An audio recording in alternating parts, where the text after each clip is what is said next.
The following is a message from your friends at MegaCorp.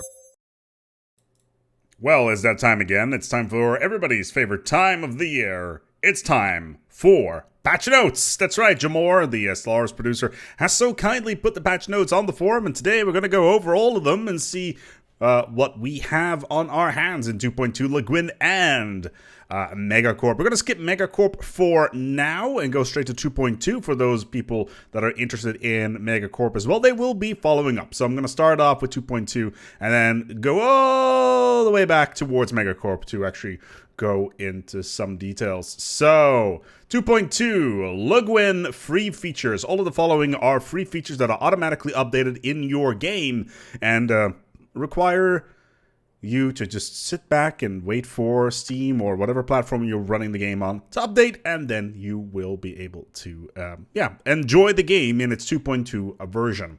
First of all, number one, added simplified Chinese localization. Now, this is an interesting one. There was quite a lot of, I want to say, vitriol on the Steam review forums, where a lot of Chinese players wanted a simplified Chinese localization, and they review bombed, I think, a lot of the reviews basically, and then the review score for Stellaris tanked basically. This was in combination with Apocalypse at the time as well, where Apocalypse got some mixed reviews due to the fact that the 2.0 update removed the different types of FTLs, only leaving hyperlanes, and that was basically compounded. But seeing that out of simplified Chinese localization being added is kind of cool, and making sure that another 1.2 billion people have access to the game, which is really cool. It's nice to see that the market opens up a little bit.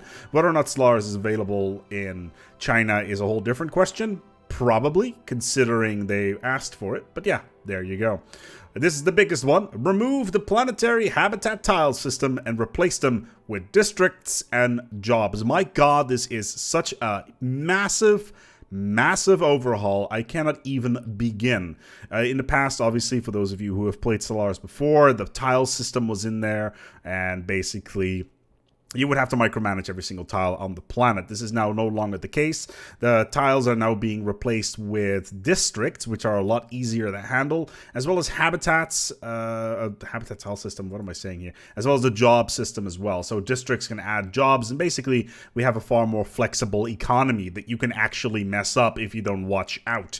There's a lot more involved with the districting system here, and that's actually kind of cool to see that the economical side of Stellaris is far more interesting. Initially, when the game first came out, everybody was like, wow, the first 2-3 hours of the game are amazing because of the exploration aspect.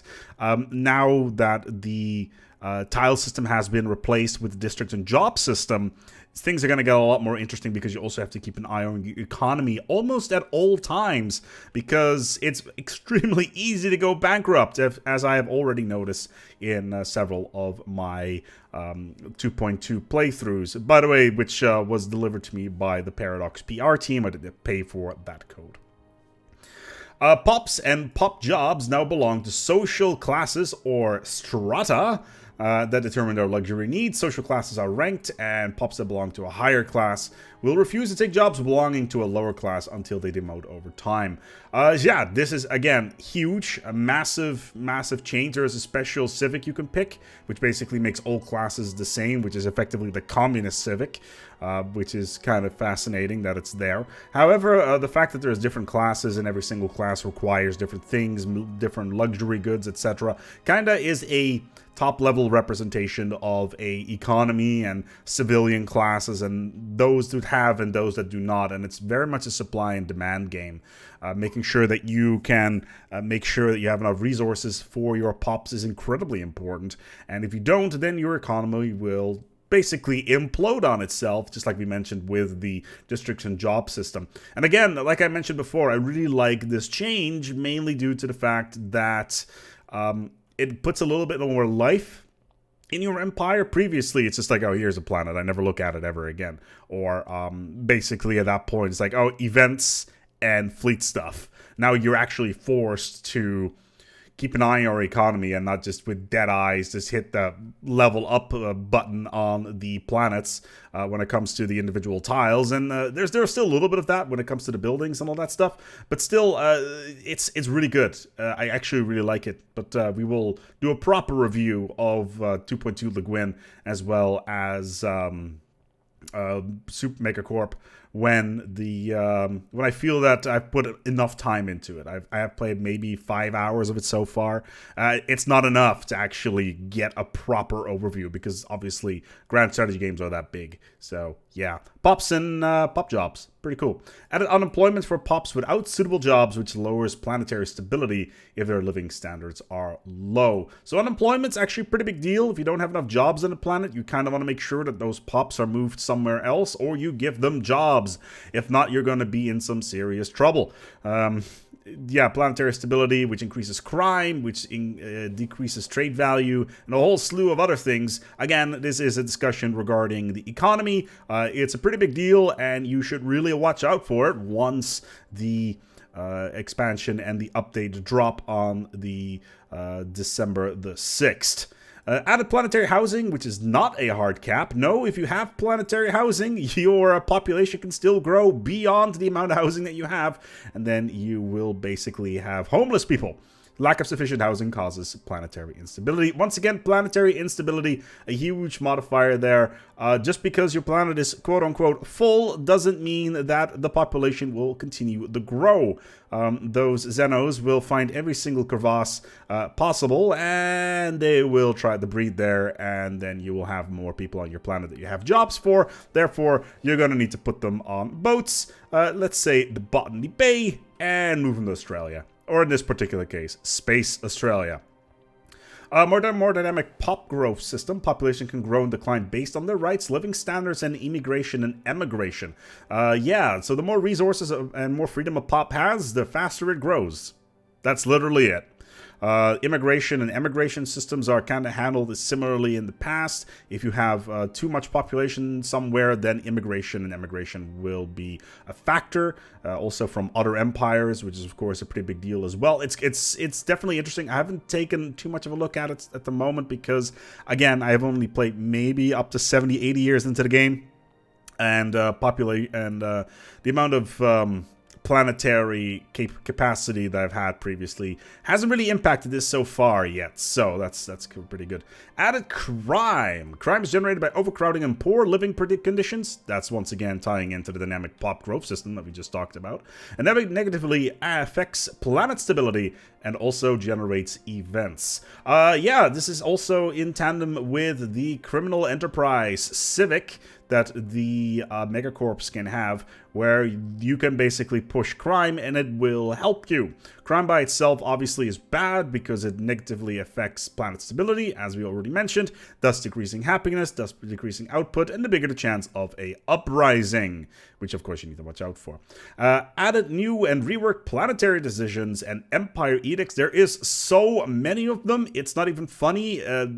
Listing them all here would take friggin' forever, but basically there's a new screen with planetary decisions and empire edicts where you can basically go nuts. Empire edicts, I'm pretty sure there is like over 20 of them that you can push. Planetary decisions even more, and you can unlock them through research as well.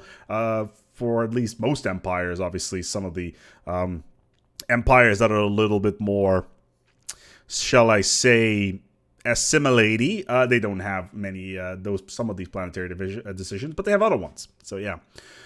Oh boy, this one. Added resource types, alloys, consumer goods, etc., which tie into an economic simulation in many ways, diversifying the domestic activity of empires considerably. The joke is going around that the Paradox is never going to release Victoria 3 because they've kind of already released it in 2.2 Le Guin. And to a certain extent, that is not entirely incorrect. Obviously, in Victoria 2, the economy system was incredibly complex. Well, incredibly complex, he said. There were a lot more stages involved than there is here. But basically, you've got your minerals, and from minerals you create alloys and consumer goods. Energy by itself is not really used all that much when it comes to actually creating these new resources, because you can use them to buy stuff. Like, you have your internal market, which we'll be talking about shortly.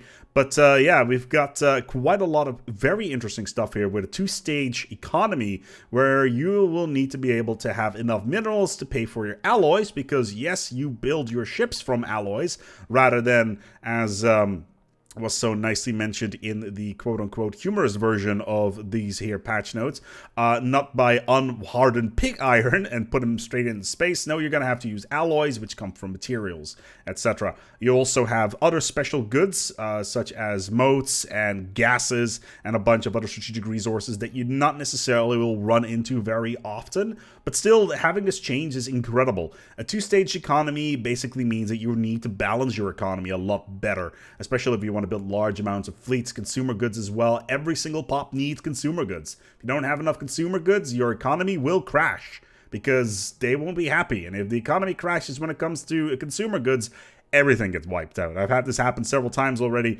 It's something that you need to watch out for. Out of the internal market, that's where energy comes in. Resources can be converted into other resources at a cost. I think the base price is a 30% additional, which is kind of fascinating considering the enclave, the market enclaves, basically have a 1-to-2-to-1 ratio or a 1-to-2 ratio or something along those lines. Here it's only 30%. The internal market basically, I feel, makes the some of the enclaves completely useless.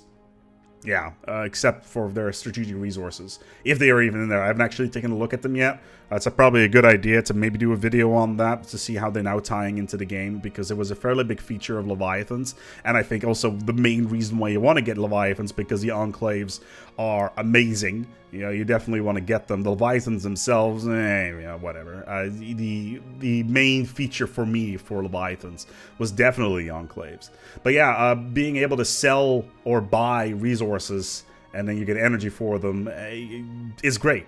It basically makes things a lot more interesting. Originally, tying back towards the enclaves, you could just buy minerals or energy, or by trading other resources, and it's basically the same idea here. This is the internal market. Once you get later on into the game, there is a galactic market, as it's already appearing down here, and basically that is all game resources. Initially, when you start out, you only have food, alloys, consumer goods, energy, and minerals that you can buy and sell. You can't actually buy energy.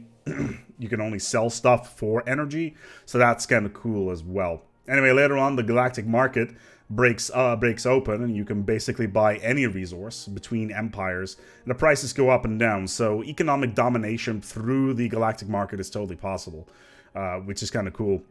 Genocide empires do not get access to the galactic market. Overall, it's actually really useful being able to buy rare gases and motes and alloys, and well, not so much alloys, but the crystals and stuff like that through the galactic market. And if you're the person that founds the galactic market, you get a reduction in costs as well. So you definitely want to go out there and explore as fast as you can just to get access to the galactic market. It's a pretty big deal, actually.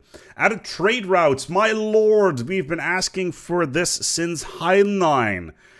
Heinlein, that's over 2 years ago, and now finally it is here. A new modifier has been added towards systems as well as planets called trade value. I kind of already touched upon that up here at the Pobs and Pop Jobs. And basically you have star bases that can collect resources from space as well as resources from planets. Those star bases obviously don't collect resources from planets, but you get the general idea. So just like how all roads go to Rome, all trade will flow to your trade capital, which is also your normal capital, and basically you need to watch out there because piracy will pop up, but all resources will pop through these points and then start piling up. There is no compound interest involved there, but basically all resources and trade value will arrive at your capital and then turned into various resources. Alright, here it is.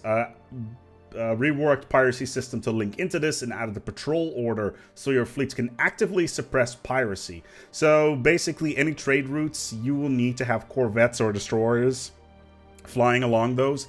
Yes, corvettes and destroyers, they're the best units to do. Cruisers and battleships actually don't work that well for suppressing piracy. And I think this is the third time they've overhauled piracy by itself as well, which is rather cool. Well, rather cool, he says, rather different. And finally, the fact that we have trade routes. Sure, we don't have fleets, civilian fleets flying those trade routes. I'm sure that one or two modders will build something like that. But the fact that we have this right now is really cool. And the fact that you have to proactively patrol those with ships and making sure that pirates don't pop up is rather nice. Added the commercial pact diplomatic agreement, which signatories gain trade value to an equal of 10% of the other party. If you have a lot of trade and the other person does not, you do not want to have a commercial pact. Of course, it does increase your trust between the other Xenos.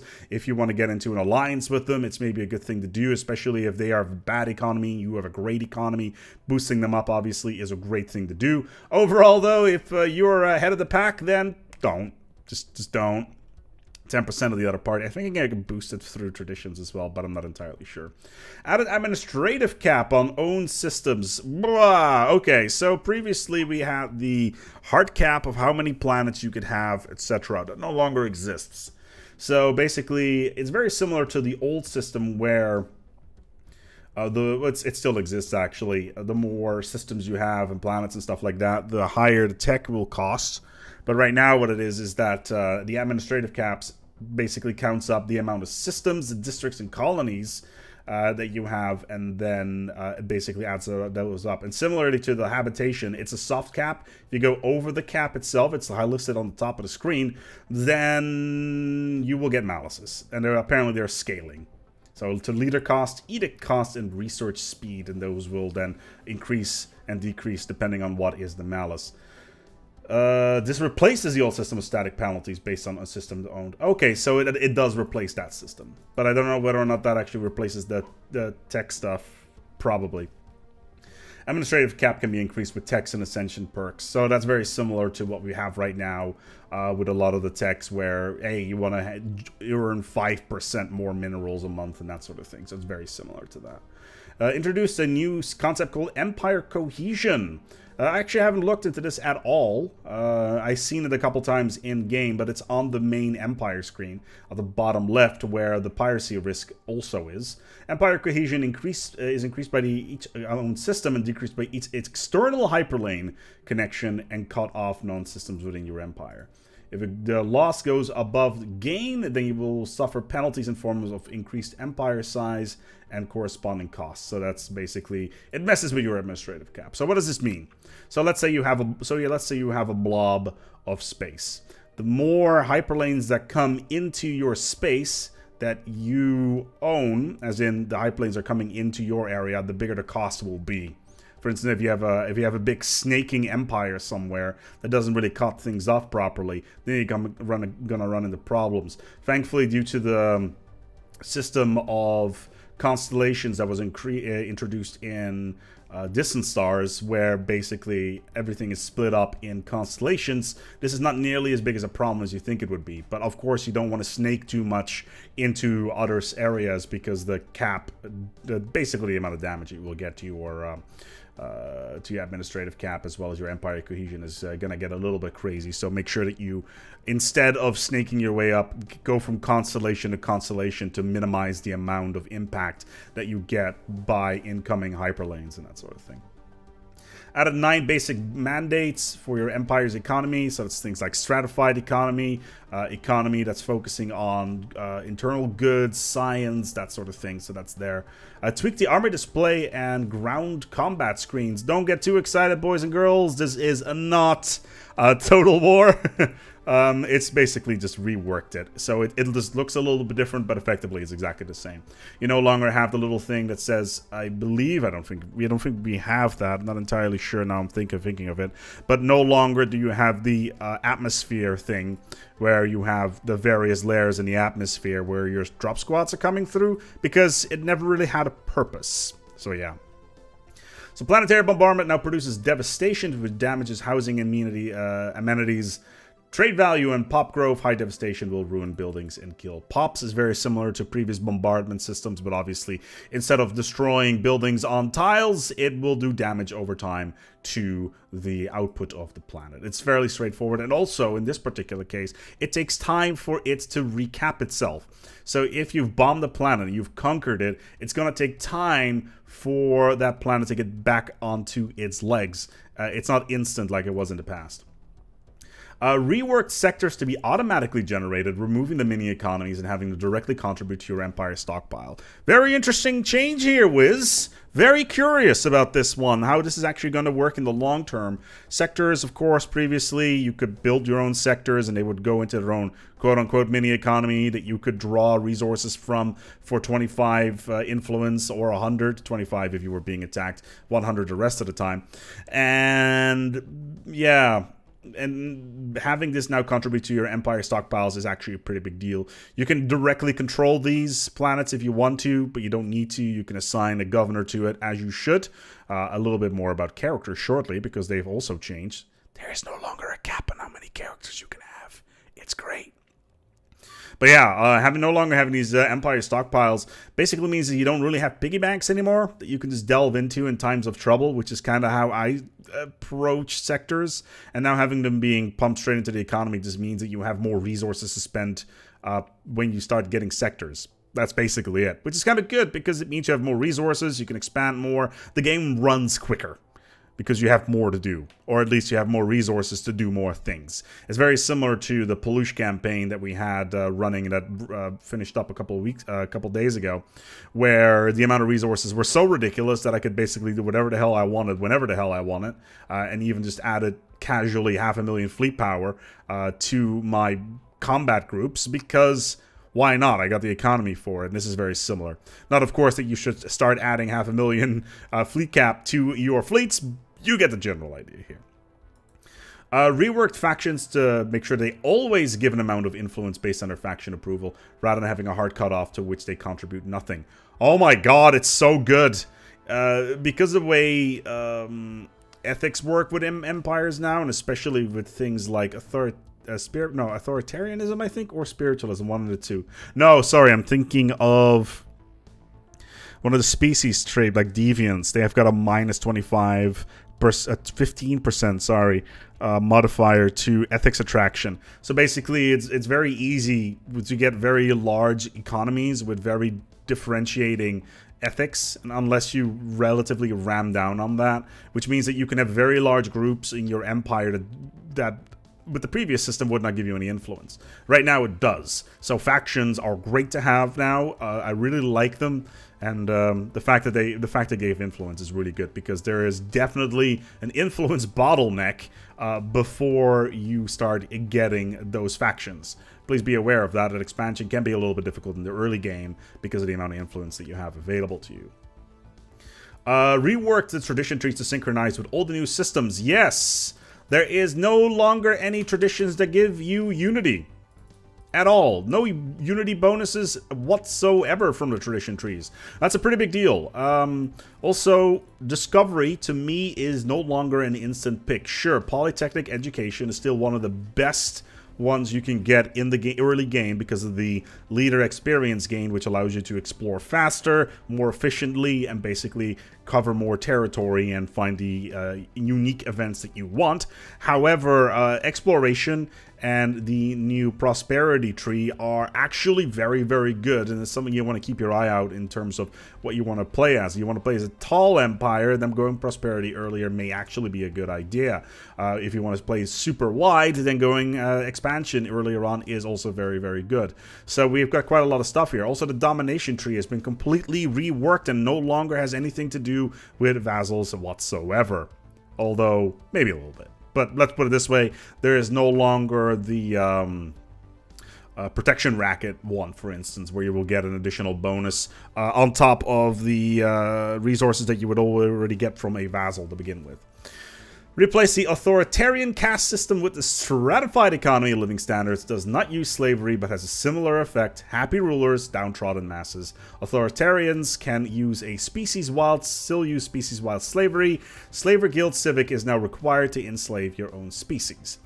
Right, so stratified economy basically means you've got a lot of the peasants that do not use a lot of resources, but they are not particularly happy, and rulers that give you a reasonable amount of resources for what they are, but they're very expensive. Basically a standard banana republic. Slaver Guild Civic is now required to enslave your own species. Funny that, because before 2.2, the slaving and slaver guilds were not nearly as practical as they are now that the slave market is here, as well as the new pop system. Very excited about that. Added alert messages for completing megastructures intermediate upgrade steps. Was that a problem? Oh, alert messages as in on the top of the screen. Right, because previously you just had the event pop up saying, oh, by the way, we've finished another stage of your eye in the sky or your science nexus and that sort of thing. That's cool. Add a conclusion to the strong magnetic field events. I didn't know there was that there was no ending to that. So there you go. So for those of you that have been playing and been wondering, hey, why is this chain of events, why doesn't it have a ending? Well, it has one now. So congratulations, it's in the 2.2 free update. Always good times. Oh my lord. Okay. So, Unity Ambitions are now a free feature and are no longer restricted to owners of Apocalypse. This is going to ruffle some feathers, as it did before as well with the Ascension perks. But let's be honest here. If you bought Apocalypse for Unity Ambitions only, then something is wrong with you. Let's put it this way. And I've got a couple of people that are already saying, am I going to get something free for this? Because I paid for this original feature and now it's in the game for free. Yeah, well, there's no such a thing as sales. So effectively, yeah. Not that it's a beta feature, but regardless, Unity Ambitions, for those of you who don't know, if you finish Old Traditions trees, Unity's before Apocalypse literally had no function, and it would just sit there and pile up. Now you have special ambitions that you can spend Unity on in order to use your Unity. And they're actually quite good. Will to Power is one of the best ones. Gives you so much influence. We've got a mineral one that gives you, I think, like a 20% or 33% empire-wide bonus to mineral production, which is just absolutely batshit insane. And then there's a bunch that increase the speed of megastructures being built. More about megastructures later once we get towards the bit about the, how should I say it, MegaCorp, of course. But yeah. Added a new single-star custom star option. Yay. Created and implemented new SFX for natural wormholes which have been silent until now. Amazing. Since the Chinor have become a megacorporation, we've replaced them with a non-megacorp with a new pre-scripted empire called the Glepsich Foundation. I don't know what they are. I don't know what they do. I never play with any of the pre-scripted empires. If you're a new player, I do recommend playing with the United Nations of Earth as your first starter empire because they're quite good for starting players. But we'll have a proper tutorial involving that in the very near future. Add a technology resort world that unlocks the ability to designate a colony as a resort world. This colony will enable to have districts and most buildings built on it, but it will increase amenities and immigration pull across the empire. Basically, you will have more amenities. Good lord, I can still not pronounce that word at all. Regardless, this particular thing is actually incredibly important. Immigration pull across it. Basically, what it means is people want to go to the fuck planet. It's Ryza, basically. For those of you who watch Star Trek, you will know what that means. For those of you who do not know what that means, it's the planet where everybody goes to fuck. Okay? Good. Moving on. Added a tech for penal colony worlds, which have a high crime rate, but it decreases crime rate on other planets. Hooray! We have penal colonies. I don't know if we have penal armies. Actually, tell you what, I'm just going to look it up right now if we got penal armies. I'm really curious if this is the case. No. So, army types. Army. No. Oh god, because I'm looking in the wrong directory, of course. So let's try this again. Okay. Regardless, I don't know whether or not we actually have penal armies. It'd be kind of cool to have them, having basically have criminals fight for us, and as they manage to survive, good on them. If they don't, well, nothing of importance was lost. So I don't know if that's the case, and if it isn't, if it is the case, then yeah, there we go. So let's put it on this one, and then penal colony. Okay, looking through folders. It's taking its time. There we go. Colony events, on action events, penal colony, special decisions, social classes. I don't see anything involving armies. Yeah, there's no penal armies. That is a shame. I'm sure a mod will be created soon enough. But yeah, there will be penal colonies, so that's kind of cool. Let me quickly just open up the penal colony folder here. Urban planet, that is something we're going to be talking about shortly. Farming, oh yeah, right, these are all the planetary modifiers. This is something that's not actually listed in the patch notes, but every planet has its own modifier depending on what they have. So for instance, if you have a planet with a lot of generators on it, then more than anything else, it will become a generator planet. Otherwise, it's a rural planet or a forge world, and basically the more you have of these generators, and the more you have of them, the bigger the bonus you get. And the modifier is 0.05. So it's 5% on a modifier there. Which is kind of fun, and basically it just generates out general output. You also have research planets, which is kind of cool. Rural planets, that's mining districts, I think, and a lot of farming. Yeah, it looks like the case. Yeah, penal colonies. I don't see a lot of stuff here. Infested world, primitive world, resort world. Yeah, I don't see a lot of stuff there. So yeah, no penal legions. Sorry to bring it to you.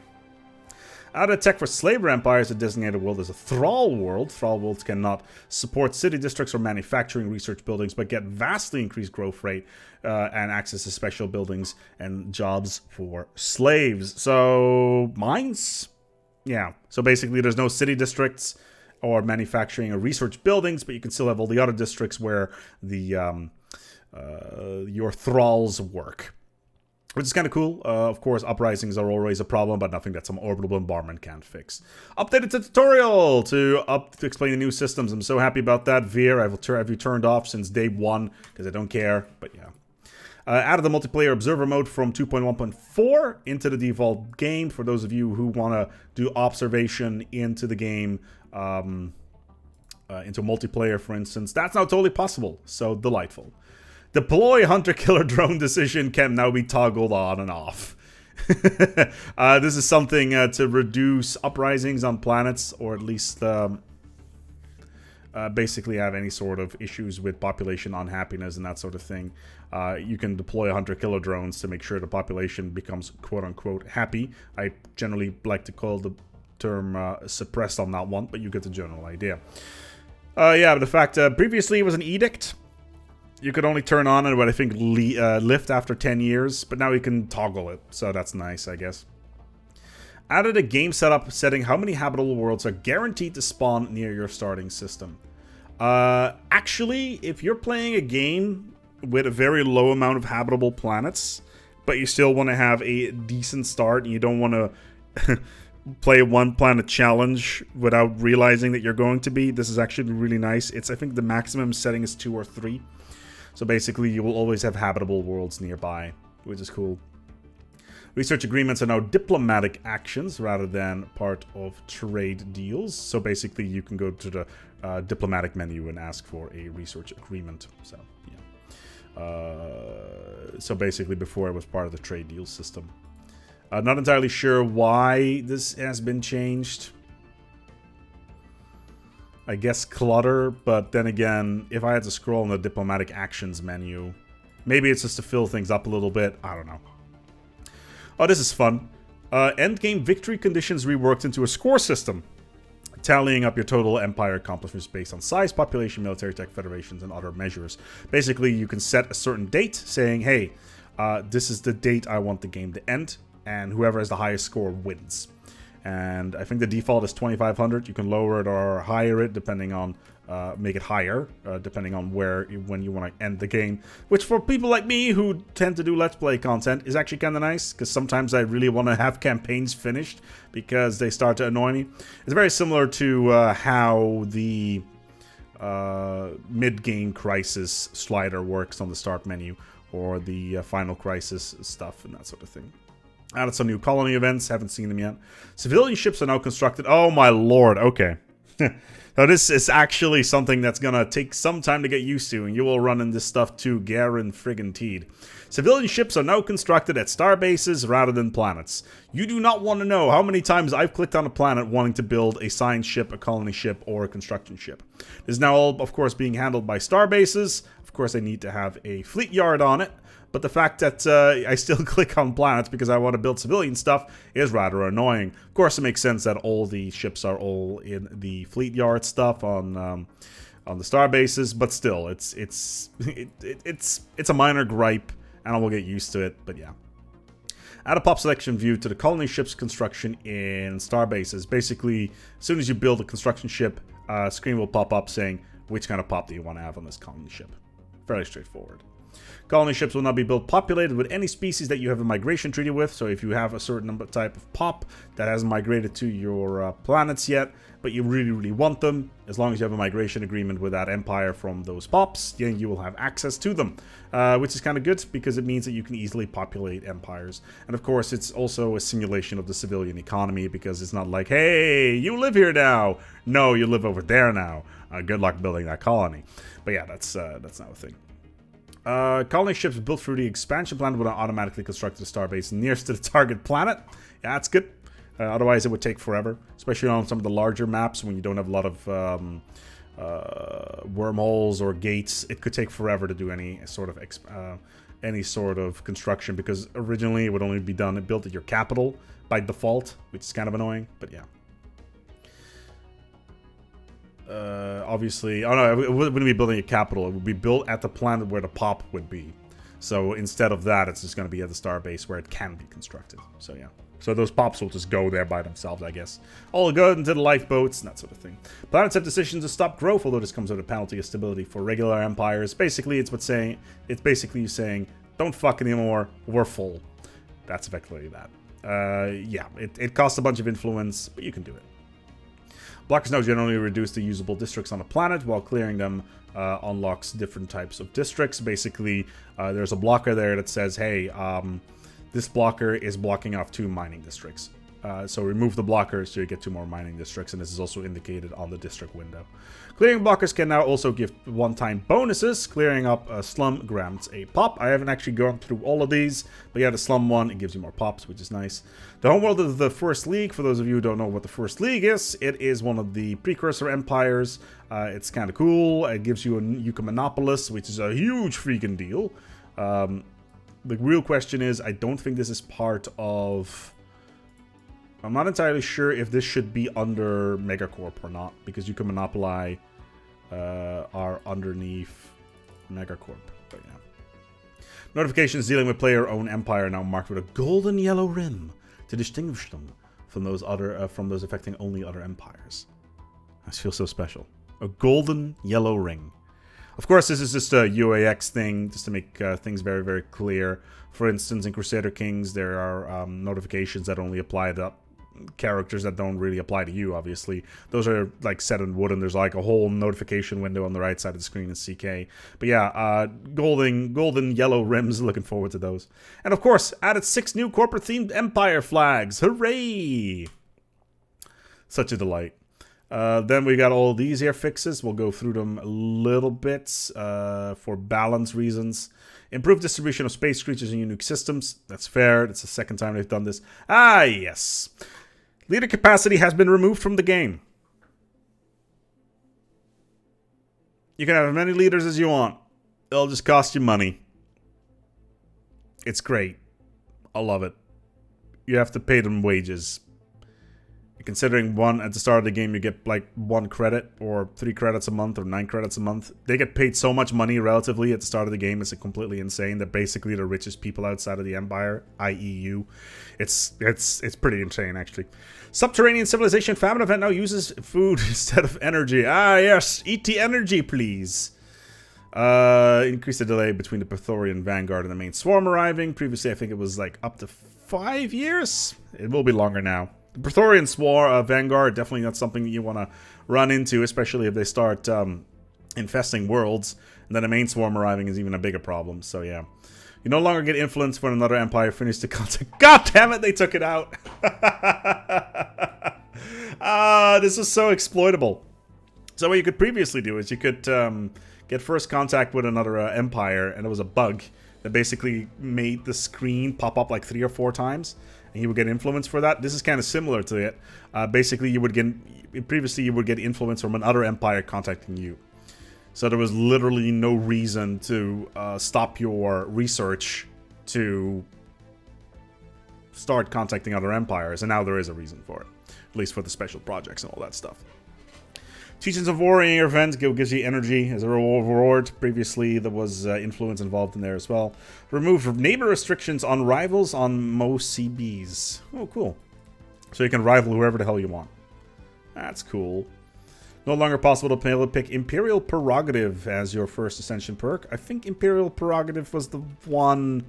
Nope, that's the wrong button. I think Imperial Prerogative was the one where you get multiple planets? I'm not entirely sure. Let's look it up, shall we? Imperial... Let's actually put a lower... let's take a look here. Achievements. Imperial Prerogative. Imperial Prerogative.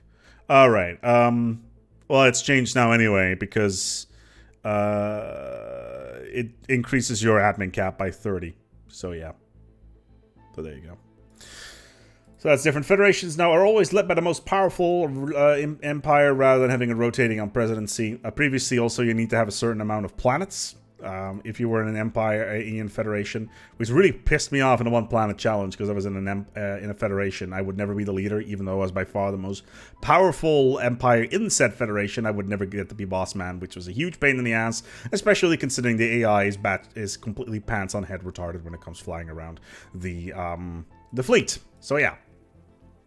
Out of the decision to curtail planetary growth through voluntary measures available to empires that don't allow other forms of growth control. It reduces growth at 75% of pop upkeep. Okay, that's pretty expensive, but still. Worked relative empire power to be based on fleet. Okay. Economic power is calculated. Right, so this is just safe thing regarding the score, so it's not really important. Oh, God. Added 2 new technologies for machine empires. Improve pop assimilation speed. Yes! Yes, driven assimilators get a bonus. That's good. Nivlac pops now generally spawn in groups of 15. For those of you who don't know, Nivlac is a special event in the game called the Impossible Organism, and basically it completely fills up your empire with pops that just can live anywhere. They're actually kind of hilarious. It's rather good. Speaking of habitability, Nivlac species trait affecting habitability and pop growth has been significantly reduced. Yeah, it was a little bit overpowered in Distant Stars, not gonna lie. Added cadet difficulty. I don't care. I don't play on anything below Admiral anyway. Admirals can no longer gain Fleet Logistician from random meantime events. Thank the gods that this is a thing. If you've ever been in the leader select screen or the leader recruitment screen for Admirals, there was never a reason to pick a Fleet Logistician. There was no reason for it whatsoever, because they would get the Fleet Logistician trait regardless.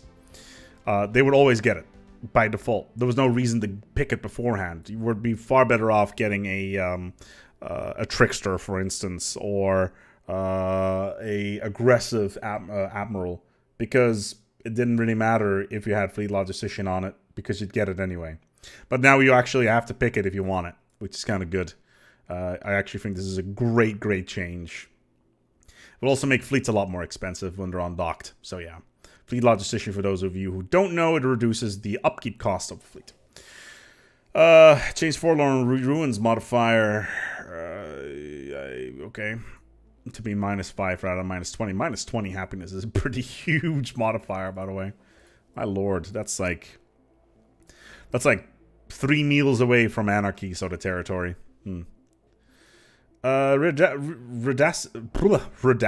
Drastically reduce the research cost for entropic recursion and Doctrine Strange Loop and remove their associated buildings.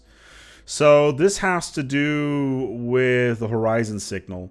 Entropic Recursion and Strange Loop unlocked the Loop Institute as well as the Loop Power Generator or Power Loop Nexus, and their buildings are no longer in the game. So what was shall be, and praise the worm, this is all different now.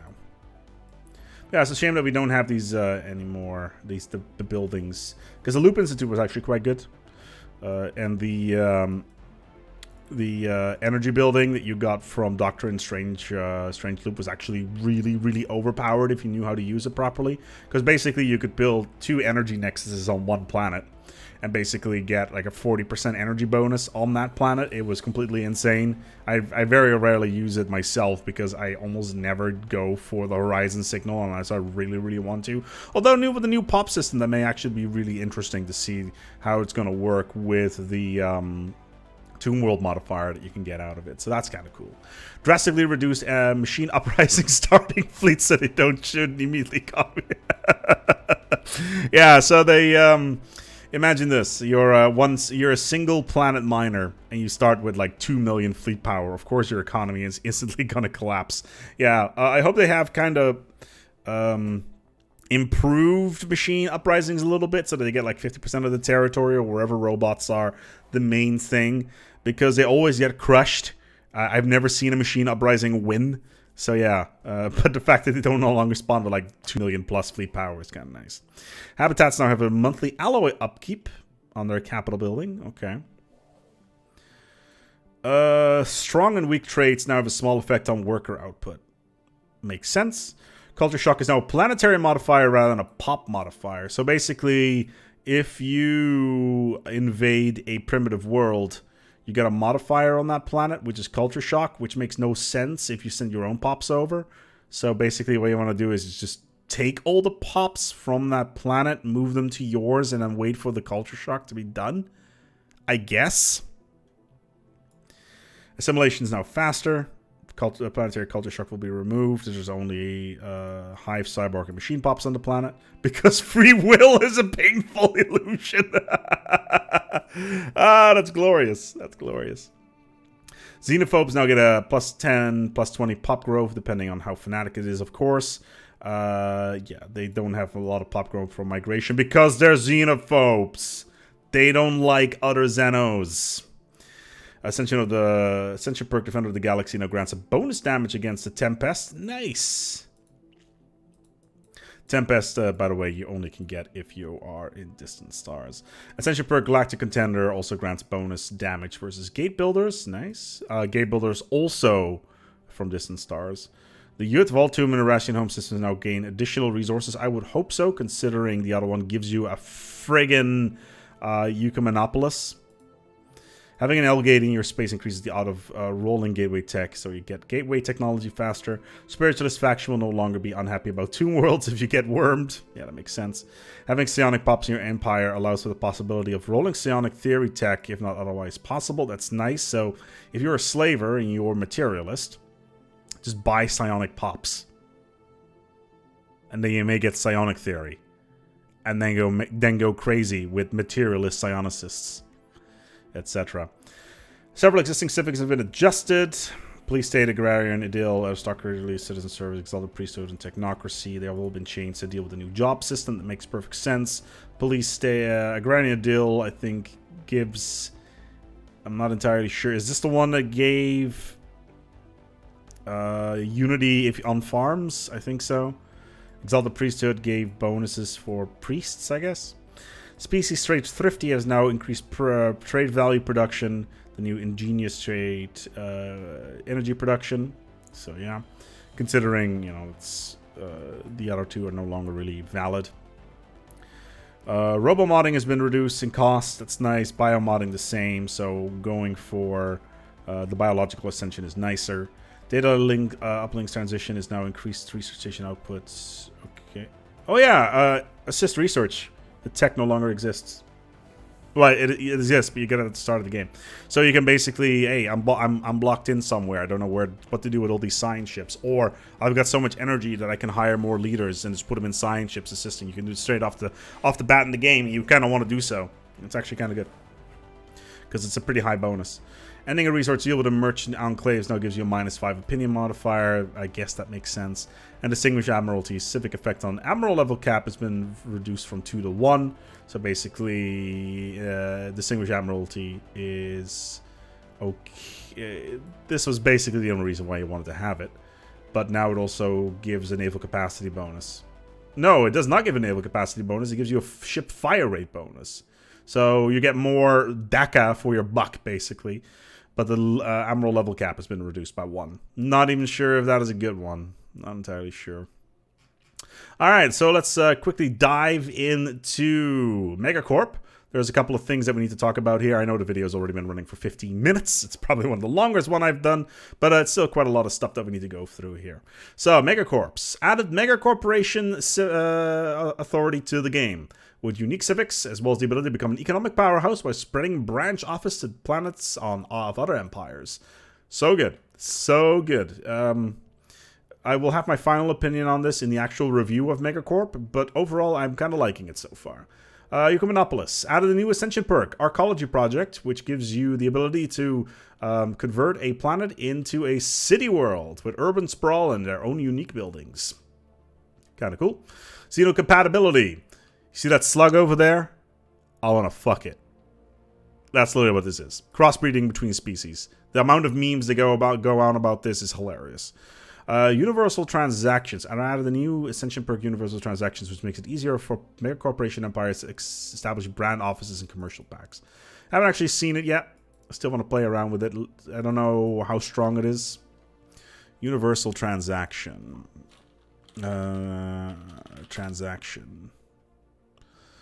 Ascension perks. Transaction. Okay, what does it do?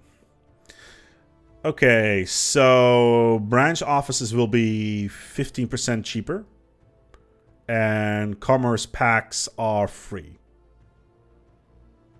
Okay. You can only get it if you're a megacorp. If you're a criminal syndicate, you can't get it. So there you have it. Added Caravaneers, nomadic space traders, which will give unique offers in exchange for various resources and offer games as chance in their home system. I've played with them a little bit. Caravaneer coins are hilarious. I'm not entirely sure if this is the case, but I think the poorer you are, the Caravaneer coins are cheaper. Yeah, apparently that's a thing. If I'm reading the scripts right, I'm not entirely sure if that is the case, but yeah. New civics. Added new civic Byzantine to the bureaucracy that reduces houses, amenity usage, and allows the construction of the bureaucratic complex building that adds administrative jobs. Cool. Merchant guilds, which merchant jobs to capital buildings. Merchants provide unity. You can also get merchants through the prosperity tradition tree, which is pretty good. For every single 50 pops that you have, if you finish the tradition tree, you get a merchant. So yeah, but merchant guilds by themselves are actually kind of good.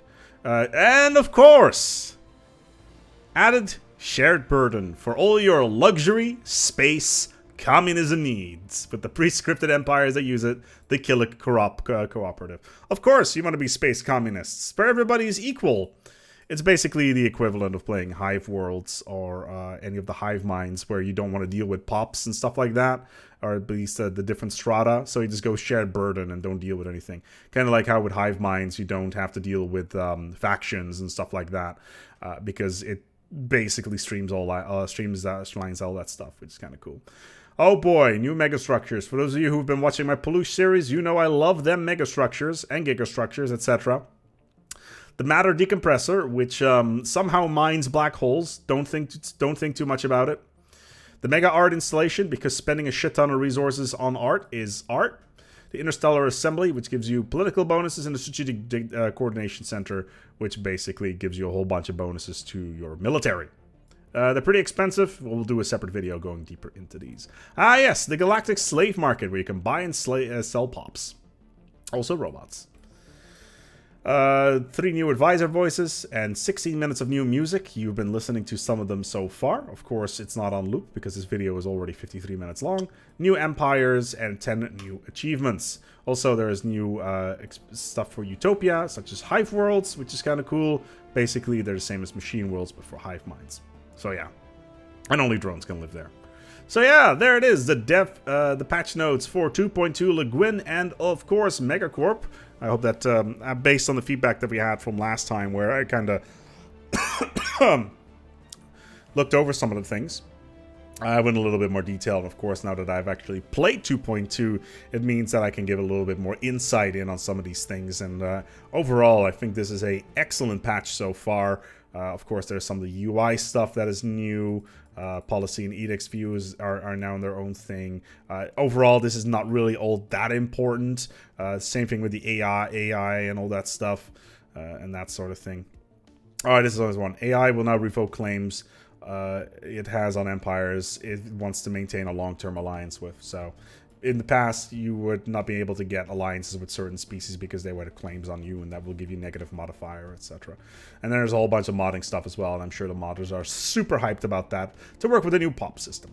Anyway, we're going to go and wrap it up here. If you enjoyed this video, feel free to give it a like or subscribe if you've been listening to this in the background for the last 55 minutes. I hope that you enjoyed the white noise. Maybe I soothingly put somebody to sleep. I do hope so that is the case, because giving people a good night's sleep is one of my greatest ambitions. Regardless, we're going to go and wrap it up here. Feel free to give it a like and or subscribe, and feel free to join us on Discord as well to discuss 2.2 Le Guin as well as MegaCorp. Future videos will involve all of these here features, and on top of that, a full review is coming as well. Thank you so much for watching, and until next time, take good care of yourselves, and as always, each other.